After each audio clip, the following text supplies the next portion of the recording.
Dear friends, this is Srinivasan, who is having more than 30 years experience in the construction industries, trying to give you a presentation on contracts prevailing, different type of contracts prevailing in the market.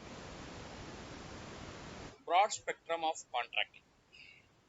Nature of a construction contracts, types of contracts, advantages and disadvantages of each and every type of a contract, contract selection, contents of construction contract. The nature of contracts is as follows. A contract determines the actions of the parties in their dealings with each other. The parties to a contract are bound to each other for a certain period of a time by a unique and exclusive relationship. That is the privity of contract. They have created for their mutual benefit, which gives them both obligations and rights which they have agreed to accept so that both may benefit. This contractual relationship persists until the contract is discharged or terminated. A lawyer who is knowledgeable in development agreements will control the proprietor through the entangled cycle of building up an agreement that isn't quite reasonable to all parties. However, incorporates arrangement to shield the proprietor from unanticipated occasions, temporary worker, and subcontracted defaults and grouped cases introduced during the course of development. Many of the arrangements in the agreement among the proprietor and general temporary worker are given to the subcontractor by means of overall contractual worker subcontractor arrangement. So, a considerable lot of the articles in that proprietor contractual workers understanding may likewise apply to subcontractors and sellers connected with by the overall contractual worker. Selection of contract. Selecting an appropriate type of contract is essential to a successful performance under a contract. Construction contracts can be listed under two broad groups based on the method of payment. Measurement contracts. In this, we have a lump sum contract and unit price contract. Then another one is cost reimbursement contract. In this, we are having a cost plus percentages, cost plus fixed fees, schedule of rates contract, guaranteed maximum price contract, etc. Traditional major contract types. See, this is the way the traditional contracting works out. Construction contract form. One is competitive bidding. Two main types. One is lump sum. Another is unit price. It is, in general, it is high risk to a contractor and low risk to the owner. Number two, negotiated cost plus. Many types. Cost plus percentage of the contract. Cost plus fixed fees. Cost plus fee plus profit sharing. Cost plus sliding fees. Cost plus GMP. Complex projects, tunnels, power plants, process plants are being mainly worked on these contract basis. This is generally a risk sharing contract. Number three, the combination. Here we consider new innovative types. Use a combination of contract types in a single project, teamwork. It is a CM contract management administrator. Lump sum contracts, which is based on the drawings and specification. The contractor offers to do the whole work as shown in the drawings and described by a specification for a total stipulated lump sum of money, subject to adjustment for deviation ordered by owner according in terms of the contract.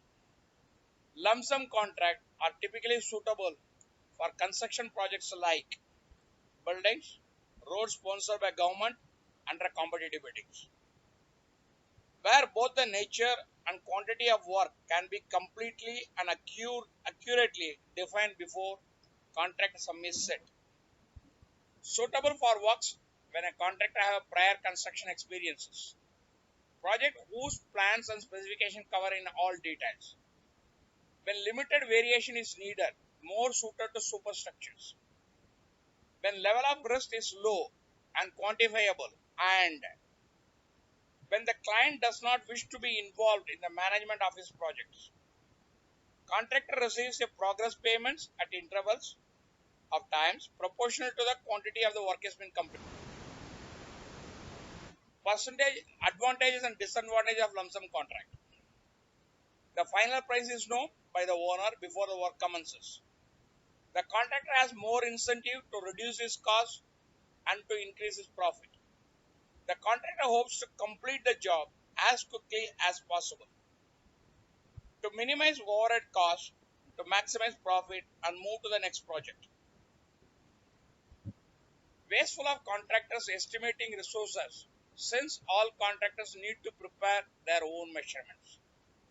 Does not easily allow for a fair comparison of the tender sums received by the employers. Contractors will tend to overprice the work in order to compensate for possible error or omissions. There are no individual rates quoted, thus it becomes difficult to make adjustment in the contract value if any changes are to be made in the work later on. Unit price contract. Agreement depend on a bills of quantities of work, things and unit costs for every one of these work things. Contractor is paid for everything of finished work by increasing the agreement unit cost by the quantity of estimated units of the work really done. Suitable for ventures where the idea of a work is all around characterized, yet it is hard to access the amounts of work proceeding developments.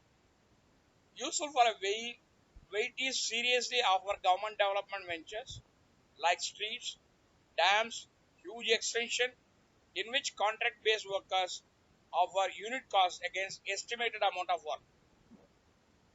Contractors get regularly scheduled installment for the finished work.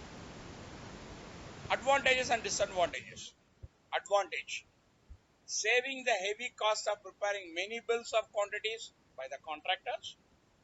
Fair basis for comparison of tender sums. All contractors use same information to receive the tender sums. In comparison with lump sum contract, changes in contract documents can be made easily by the owner. Lower list for a contractor. Disadvantages: the exact final price of the project is known to the owner until the completion of the cost reimbursement contract. Cost repayment courses of action permit the temporary worker to get the real expense of the materials which he have been bought, the real time spent on the work by the agents, and real time utilized by a plant and hardware. A concurred extra sum, frequently communicated as a rate, is added to cover contractual workers' overhead and profit.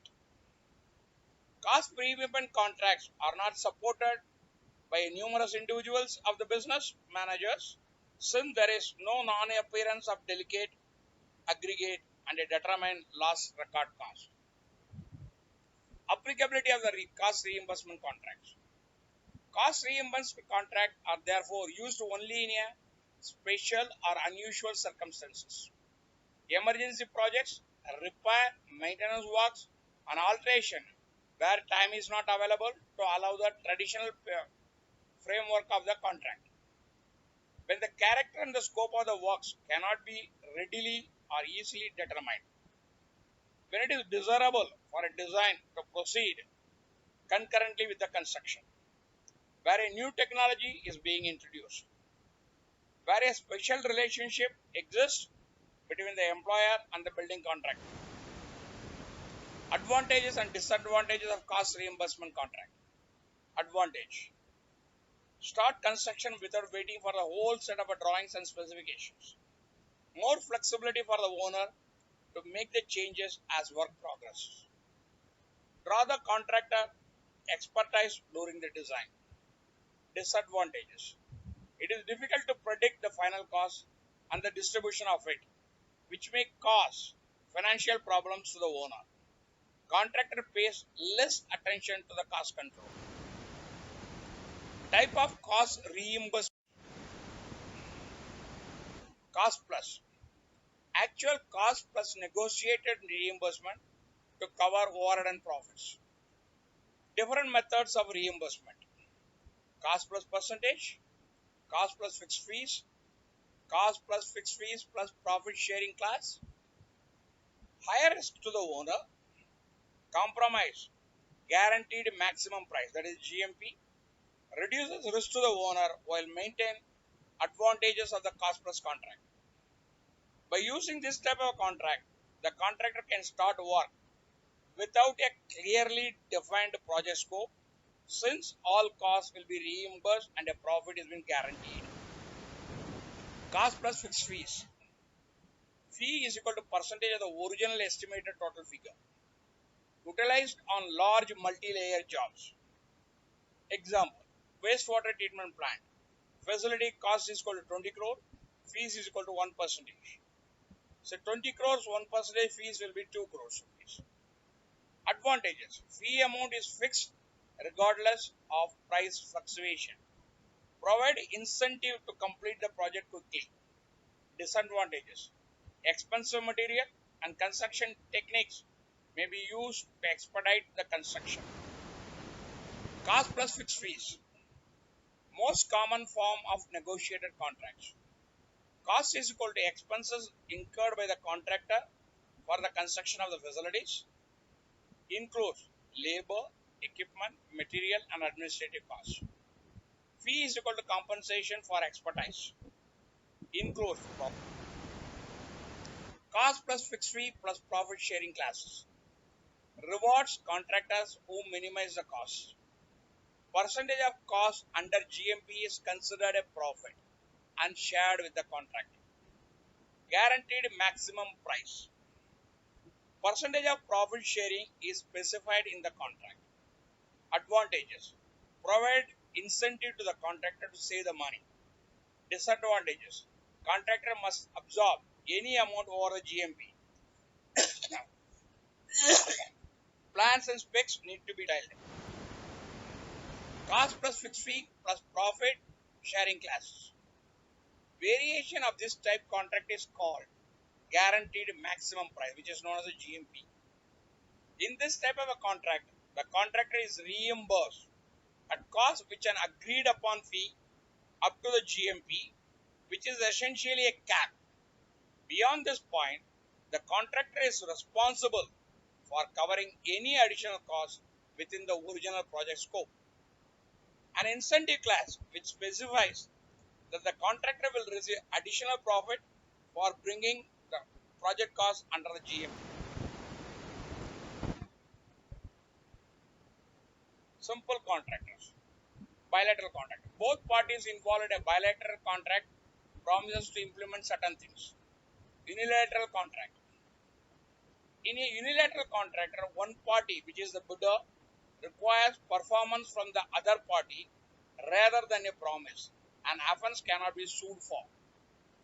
Abandoning the projects, not being able to finish his work.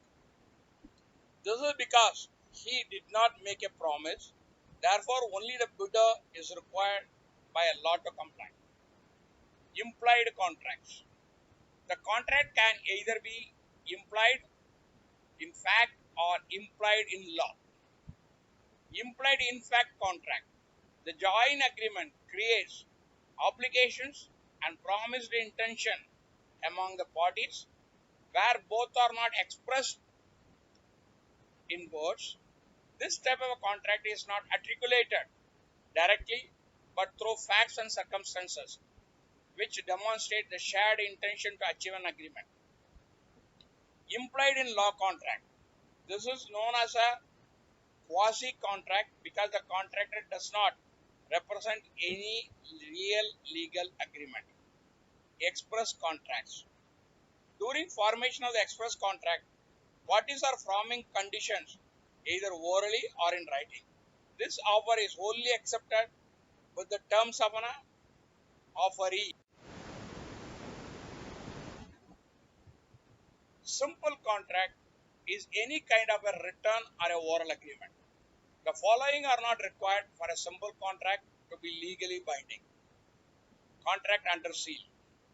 A According to the traditional principles, the contract represents a legal act only if stamped. This seal is a certainty that the legal consequences are conceivable. Unconsignable contracts. An unconsignable contract is an unfair type of a contract made only in favor of the party that is superior in the negotiations. Adhesion contracts.